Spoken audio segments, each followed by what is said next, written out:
Estamos de volta. A estudante Verena Dias descobre como os projetos são conduzidos pelo Conselho Nacional de Justiça. Qual o trabalho do CNJ, o tipo de atuação dele no judiciário? O CNJ ele está previsto na Constituição no artigo 103b. Ele é um tribunal administrativo. Ele não cuida dos assuntos jurisdicionais, mas sim da parte administrativa. Ele tem uma parte de corregedoria, em que se analisam os processos em que existem desvios éticos, enfim, da magistratura. Mas a grande importância do CNJ é o aspecto de gestão e de planejamento estratégico, ou seja, na parte administrativa dos tribunais.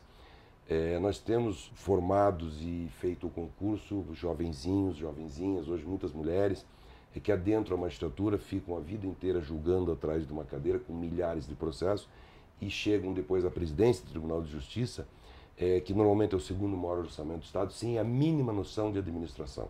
Isso gera problemas intermináveis na gestão, na administração desses processos. Hoje já a magistratura está entendendo que o judiciário é uma empresa, na realidade, que tem que ter uma linha de montagem, que cada processo é mas que eles têm que seguir uma sequência, uma inteligência, uma formatação, uma metodização para que funcione. Qual o período do mandato de um conselheiro do CNJ? O período de mandato do conselheiro do CNJ é de 2 anos, de julho a julho do segundo ano, e pode ser reconduzido por mais uma vez. E esses conselheiros têm trabalhos específicos de acordo com a sua área de atuação? Na realidade, nós temos várias comissões. Eu participo da Comissão de Planejamento Estratégico e Gestão de Pessoas, existem outras comissões, e cada conselheiro praticamente escolhe a comissão que quer trabalhar. Nas comissões são desenvolvidos trabalhos com relação a Meta 2, com relação à melhoria da informática, problemas prisionais, problema de infância e juventude, Lei Maria da Penha, enfim, no site do CNJ, quem puder adentrar, existe uma orelhinha em que lá, se você for ler 8 horas por dia, levará uns 15 dias para ver os projetos que estão em andamento. E a atuação se dá nessa parte e na parte administrativa e nos julgamentos no plenário, onde se julgam processos éticos e processos de projetos que são estruturados nessas comissões. O plenário então decide como será feita determinada ação do CNJ. Bastante trabalho, né, Verena? Nossa, muito trabalho mesmo. Somente bacharéis de direito podem compor o conselho? Depende da vaga a ser ocupada. No caso dos magistrados tem que ser magistrado, no caso dos advogados, advogado. Qual a admissibilidade, no caso, os requisitos para quem, no caso, quer ser um conselheiro do CNJ? São vários requisitos, dependendo da classe que vem. No caso da magistratura, um dos juízes federais ele tem que ser juiz federal. Da advocacia tem que ser advogado. Da Câmara, do Senado tem que ter conhecimentos jurídicos, tem que ter um passado libado, enfim. Cada membro tem requisitos específicos para ele ser conduzido. No meu caso específico, o inicial é ser advogado, ter participado das lides da ordem. Isso é um aspecto até político, não é legal, mas até porque a representação é da ordem, sempre se procura alguém que seja ligado à ordem, que tenha já um conhecimento da OAB para poder aqui dentro trazer os reclamos e os anseios que os advogados têm com relação ao Poder Judiciário. E enquanto conselheiro, ele pode desempenhar outras funções, exercer outros cargos, advogar, por exemplo? No caso da advocacia, dos representantes da Câmara e do Senado que são advogados, nós somos incompatíveis com a advocacia, nós ficamos afastados. No caso da magistratura, do Ministério Público, alguns ficam atuando ainda no órgão de origem. É muito difícil, temos 2 ou 3 casos aqui. Aqui o trabalho é muito pesado, você praticamente não tem tempo para nada. Me diz uma coisa, esse conselheiro que não é da cidade, por exemplo, o senhor é de Santa Catarina, Certo.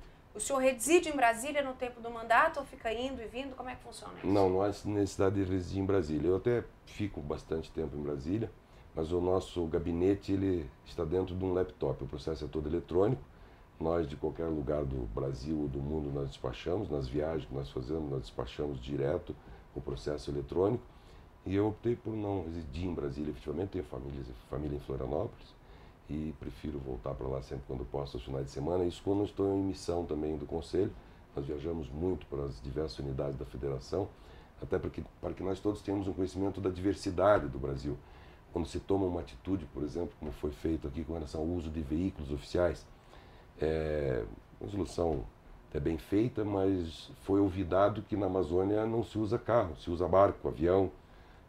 É outro tipo de viatura, né, que se usa de meio de locomoção. Então, esse conhecimento dos conselheiros da diversidade do país ele é fundamental para que as decisões que estão sendo tomadas, que têm repercussão nacional, se encaixem em todos os locais do nosso país. E existe recondução desses conselheiros ao cargo? Eles podem ser reconduzidos? Felizmente, o legislador foi sábio e a ordem sempre lutou por isso. Os conselheiros só podem ser reconduzidos uma vez, até para que não criem limo, como a gente brinca sempre, para que venha gente nova, com ideias novas e não existam donos desses cargos. O Conselho Nacional de Justiça, como diz o nosso ministro Gilmar Mendes, que foi presidente, talvez, com certeza, não é talvez, com certeza é a maior novidade que aconteceu desde o início da nossa República. A efetividade dos trabalhos que o CNJ possa fazer repercutirá em todos os demais poderes. Qualquer cidadão pode denunciar um magistrado do CNJ? Com certeza. O CNJ é aberto a todo tipo de denúncias e de sugestões que a população pode fazer a qualquer momento. Se vocês se encontram em algum momento, sessões, como é que funciona no dia a dia isso? No dia a dia, normalmente nas segundas-feiras que tem sessão, nós temos uma reunião administrativa, na terça-feira a sessão. Quando não se termina a pauta, ela é prorrogada para quarta-feira. E nós agendamos, então, diversas reuniões dos assuntos das diversas comissões aqui no Conselho Nacional de Justiça. E muitas vezes nós vamos aos locais também. Por exemplo, eu estou indo hoje ainda para o Rio Grande do Sul, tratar de algum assunto lá. Na semana que vem irei novamente ao Rio Grande do Sul. Temos colegas hoje, verás que tem muito poucos conselheiros aqui. A maioria está em algum estado, ou fazendo uma palestra, ou participando de algum trabalho do Conselho Nacional de Justiça, seja de inspeção, seja de apoio ao próprio tribunal, enfim, trabalho intenso, 24 horas. E nessas sessões, os 15 devem estar presentes ou não há essa necessidade? Nós temos o quórum mínimo, que é 10, nós temos um pacto entre nós, procuramos manter no mínimo 12 ou 13, para que sempre tenha quórum, até para que sirva de exemplo aos demais tribunais, de que os processos têm que ser julgados na data que são avançados, que são marcados, até em respeito ao jurisdicionado. Qual foi o processo para que o senhor chegasse até aqui no CNJ? Processo longo. Primeiro estudante de Direito, formado em Direito, passei a participar das atividades da OAB, fui presidente seccional, presidente de Caixa de Assistência, tesoureiro da Caixa de Assistência, presidente do Fundo de Previdência, conselheiro federal. Enfim, eu tenho 20 e poucos anos de atividade na OAB. Isso fez com que a Ordem me escolhesse, tivesse a honra de ser escolhido pela Ordem para participar dos trabalhos do CNJ e participei também ativamente. A discussão da criação do CNJ era de um órgão externo e a Ordem discutiu isso por muitos anos. Foi criado então um órgão interno, foram-se anéis, mas ficaram os dedos e creio que o legislador foi sábio também em criar um órgão interno e para mim uma grande honra estar aqui hoje podendo conceder essa entrevista. Estando conselheiro, porque não somos conselheiros, o cargo é passageiro, nós temos que fazer aquilo que nós pregamos e que nós temos que nos dar, porque nós somos privilegiados, nós que chegamos a um nível superior, você que está numa faculdade, você que é jornalista, e se nós não devolvemos um pouco disso que nós ganhamos, muitas vezes de forma gratuita da sociedade, claro que com o nosso esforço dos nossos pais, nós não teremos um mundo tranquilo para deixar para os nossos filhos. No próximo bloco, você conhece os livros indicados pelo conselheiro do CNJ, Jefferson Luiz Cravichinchi.